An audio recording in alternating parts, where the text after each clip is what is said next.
Never forget the compassionate observance of man.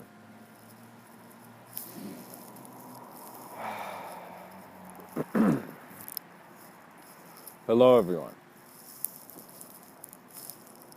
I would like to talk about today a very important topic, and so I hope this talk presents itself to you as a beacon from the unknown, because I am looking at life from a depth that I find no one is looking at and no one can.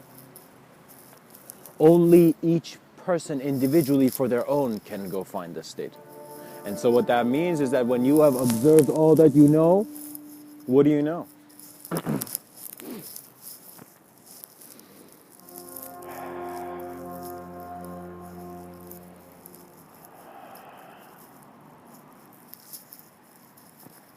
We want to look at reality and see that when you observe the human being, he lights up.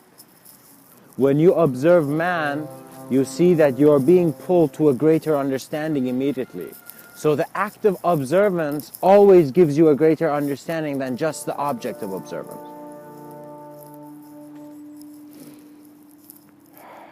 The compassionate observance of man is simply a natural thing which is present among all. You might feel that there are many different types of beings in this world that we perceive. But I want to also tell you that there are many worlds which you can perceive from this world. And as you do, there is an importance in really understanding what is of value for you, because your moment is yours. And so are your decisions coming because they have to be decided that way? Where does the concept of having to do something come from? And so it is the simple observance of even the most rational objections that we find.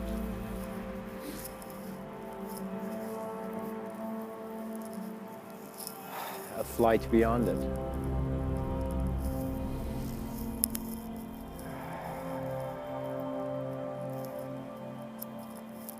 Never forget the compassionate observance of man. For once you are observant very compassionately, you see that there is no reason to judge something. When you judge someone, it is as similar as attacking a reality with your reality. And it's unnecessary to, in other words, use a sword when nobody's holding one. Man first observes his psychology, and that's where you immediately find yourself as you and the idea of you. So the thinker is there. You see what happens from where the thinker is that it's simply how the thinker is aware of itself. So in other words, once you look at yourself, once you see that what's in the mirror is a reflection of you, you immediately become very keen on observing your internal dimensions. What that means is you're seeing things outside, you're like, okay, I wake up in the morning, this is it. But even based on science, this all seems to be an internal grasp. And our practice seems to have some unknown aspects. I mean, I've heard that it had been said that we only use 10% of our brain, the human being. But the human idea looks at it that way. The being aspect does not agree, because you do not understand. Humanity is not an individual form when it reaches its greatest sense of expression.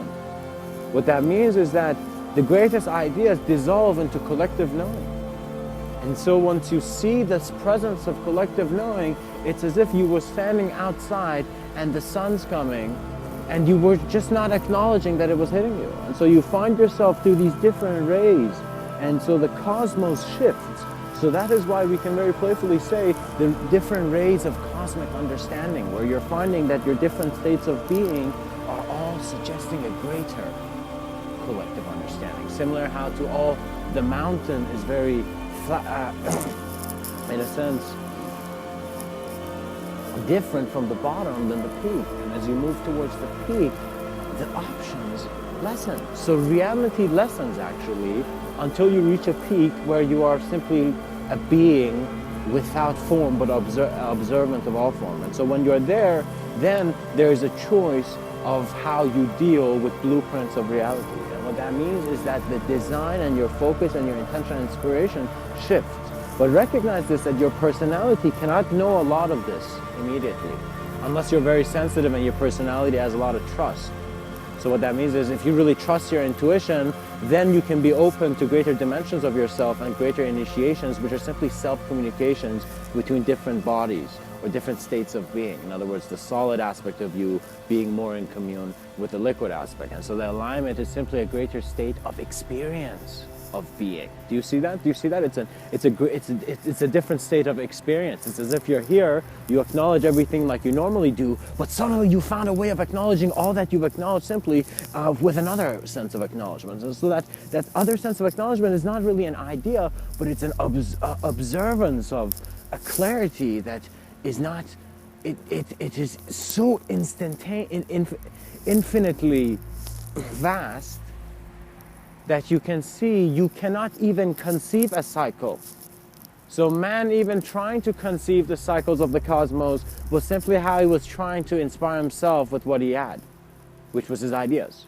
But beyond man's ideas, existential technology is one where you must become a very vast moment of allowance, very, very graceful and compassionate moment of allowance. And that allowance is compassionate observance. What that means is you sit here, and if someone comes in front of you and does the most ridiculous thing, says the most ridiculous thing, you see them and you see their agitation they're creating in their moment. But you are simply standing here because you're self-aware and mindful, and you realize that someone else needs to freak out, but it does not need to create clutter in your mind and thinking you do not have a sense of control. If you base your control on your ideology is constantly changing, so you suddenly find yourselves again confronting that nervous moment where you don't know what to do, but you need to do something. And so how you avoid that is simply by recognizing the mental attitude you're stuck in and simply allowing yourself to do things. So I don't think about what I have to do, but I kind of know. In other words, at the beginning of the day, kind of don't write it down, but just kind of get a sense of what you have to do throughout the day and improvise the whole day. So from the beginning, I wake up, the way I eat breakfast, the way I hold a spoon, the way I write, the way I think, everything is in constant improv because there is an existential allowance to experience more of a sense of infinite change within all that seems finite. It's an observance. And so observance is clear. And that is how transcendence is even possible. Because where was the clarity that took the next existential step in regards to form? And so we see that the ape had to trust life, or life trusted the ape, so that now we are here to look at it that way. So we acknowledge this as the human station because we acknowledge our presence, being present in this reality, but we don't know how complex reality's dimensions are. And so we realize that there's one way where we could go read with textbooks and, in a sense, go try to linearly and based on our, let's say, language and, let's say, image like that, to try to figure it out what the infinite is based on temporal means, or to simply stop and be silent and with an intention to know, as if in your whole life, if there was one moment where you were like, no, it's like the part of you that wants crumbles because it's wanting it so much that you see it's like your whole moment of experience is going there. And so when it does, it's very fascinating because it's as if if there were eyes from above, they were observing not human beings, but their moment of conception. And so they would be observing how they're, in a sense, shifting and, in a sense, fluctuating, and how there's even presence. Because how can you go acknowledging simultaneous realities if you think you're in only one reality? And so there's awareness and observance to thought that needs to be compassionately done.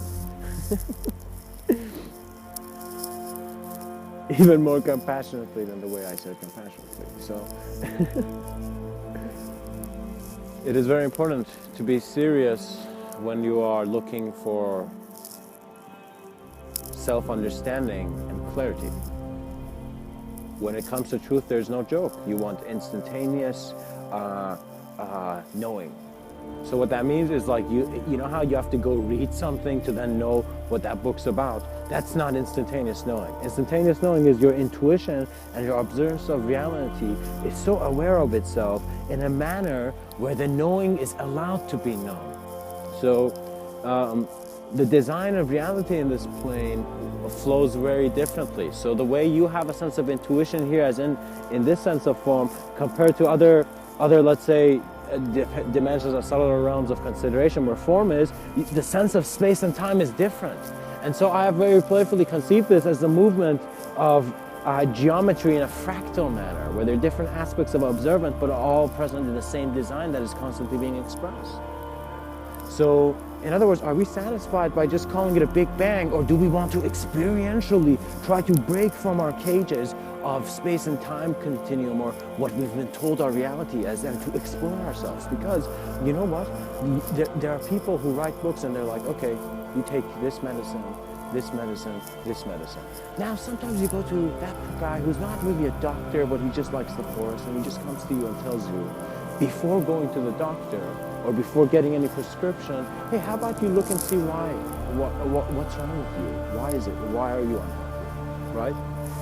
And you will see that without a greater observance of why you should be healthy. So in other words, when an unhealthy moment comes in your life, there's an aspect of you that has doubted itself. Trust me, doubt leads to the lack of healthiness because it allows that form of reality to take place. So it is up to you to see where your knowing is. And if your knowing is lost, because some people have moments where intuition really comes through them and communicates, and suddenly it fades. Because they need to learn from the lesson they have. So you sometimes do not need to only just think about the present reality. You also need to be very observant of how your past is meaningful to you, because you are keeping any projection of value alive in this livelihood of yours. So what Mr. Within would suggest is that observe yourself and utilize the method of compassion. It is a very vast consciousness technology because it gives you an existential allowance in being able to then confront many different forms of abstraction. So think of the child who was playful to do all those things you never thought a child could do. Imagine in your subtler realms you are born with an inspiration. So what that means is that the peak of your inspiration in this realm, in this dimension, will lead into your birth into a new sense of body of energy there. So it is your then choice how much you want to keep your presences here. Because multidimensionality simply means that you have become aware of more than one room in the palace. And so in this cosmic palace, it is very important to recognize how reality shows itself to the eyes. Because the eyes are kept where the veil is, which is where the unknown and known are in a sense dancing one another. And so they feel this enormity. And my friends, I want to say with the greatest blessing, that when you see all those monks, all those compassionate human beings, all those people trying to be kind in this reality, you might think that their action is less, but you do not see how when lights are lit up properly, what a realm can be present. So send love to all that you know. Breathe prayer, breathe blessings. Allow your reality to, in a sense, to its greatest excitement, sprout into new forms. And as it does, through your collective consciousness, through your collective knowing, it is then where you shall see that you always knew what to do. And Mr. Within would be smiling.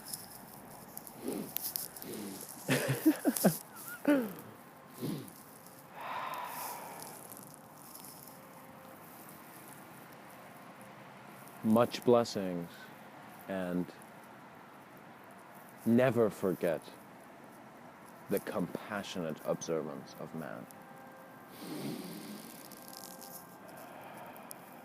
Namaste.